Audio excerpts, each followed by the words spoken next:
I've got 2 razor griddles. Well, I've actually got like 7, but I'm doing my entire cook outside today. And I thought I'd use the big one as my table. And the dual one for my cooking. Got some mead, got some sugar, got some thyme. That's going to be a mead thyme glaze. Then I've got celeriac or celery root. And then finally, chestnuts. These 2 are going to become a puree. Now, I've never had mead before, but I saw it in the supermarket and I thought, that sounds very British, and it does say, mead enjoyed since the Celtic times. So let's just give it a little sample, even though it's 10 AM.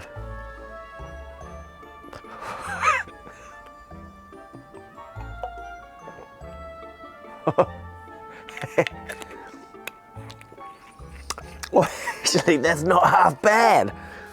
It does taste a lot like honey. Now, this is going to be turned into basically into a glaze or a syrup, because I'm going to glaze a lovely bit of venison that I've got in there. So I'm going to give it a smoke and a glaze. So get the sugar content up, use that sugary glaze to help bind smoke particles to the meat, and it should be delicious. Oh, too much. You can see I've put like a little score. So these will peel back when you start to roast them. So I'm going to give these a really good roasting and then give it some like a bit of a steaming under the little metal dome thing on the griddle. So I'm like semi-banned from the house while cooking today, so I'm not going in and out all the time. So I'm getting my water from the hose.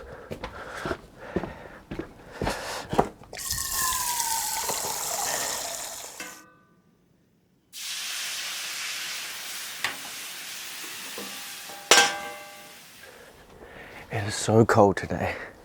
This grass has been frozen for like 3 days or something. It's like an Arctic blast just like coming down.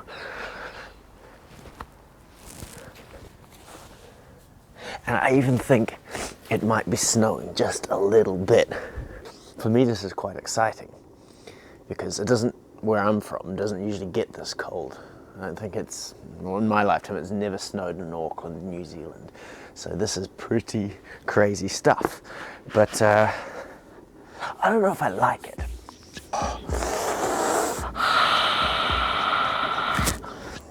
Just get it all off. Get it nice and tidied up and clean.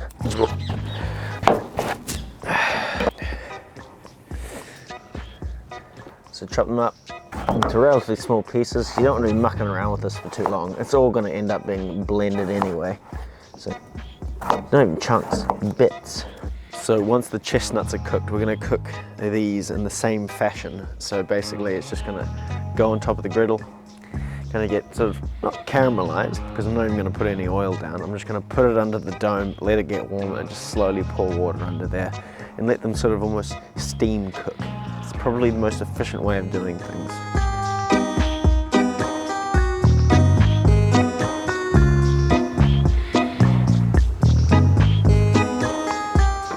Celeriac goes in, along with a bit of water.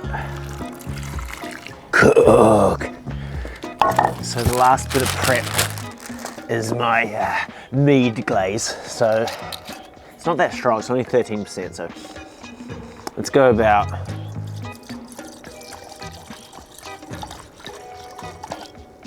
a bit more, about that much. Add about, what's that, 80 grams of sugar-ish. This is muscovado, light brown muscovado sugar. A little bit of thyme, pump.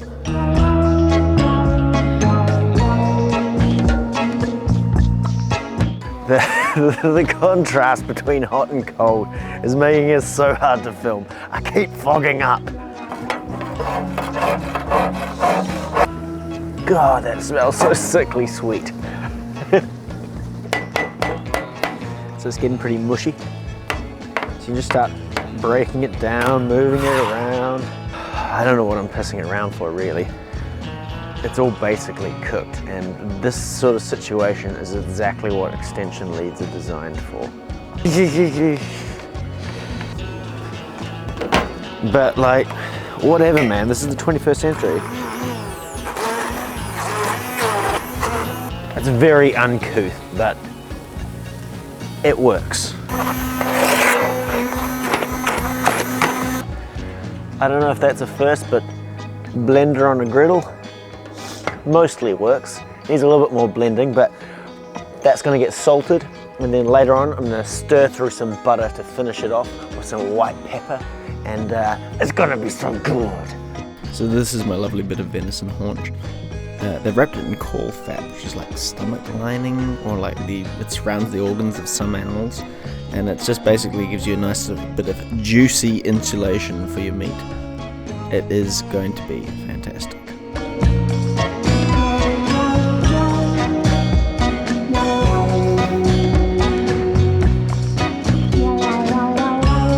If you look at how beautiful these are, I'm gonna put these face up on the griddle, cook the bottom, and then see if I can steam them to a cook, so you can use that beautiful design as a plating element. All right, let's put them on.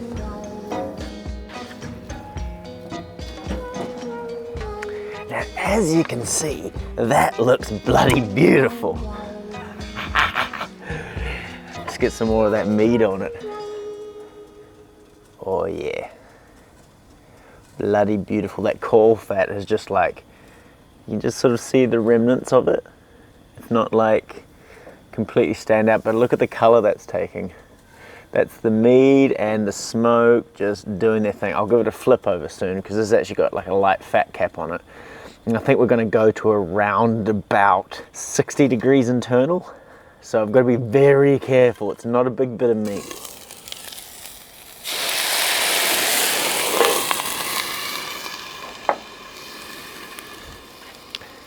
Gonna give it a little probe test.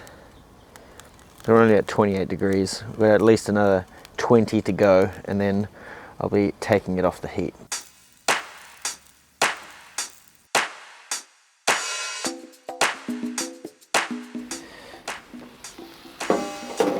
So I think my technique, excuse my mess here, I think my technique is actually working. It's nearly done. Quite tender. Damn, bruh. Our wood chips have smoked out. But that's good because we didn't want it to get too heavy-handed with those with that smoky flavour. So this was about the right temperature and round about what I was aiming for. Now this puree, a bit too decadent for my liking. It was quite sweet. I would have thinned it out with some potato. I'll probably do that next time. But this venison, wow, it came out really, really nicely. And so I plated it up and I used the long carrot to sort of divide the plate, make it look a bit more striking, and then just sort of dotted everything up.